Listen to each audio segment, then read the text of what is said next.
S'estrena una nova proposta del grup de teatre d'Amics de les Arts. Tal i com ells diuen, és el seu primer Shakespeare. Oh my God! Amb una peça deliciosa, exquisida i amb un fum de personatges dalt de l'escenari. Molt soroll per res.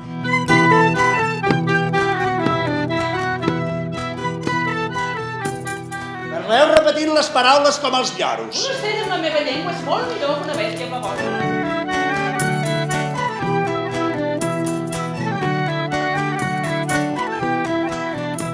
Sí, però hem de fer-ho amb gràcia, La gràcia no ens n'estalviarem pas, en pots estar segur.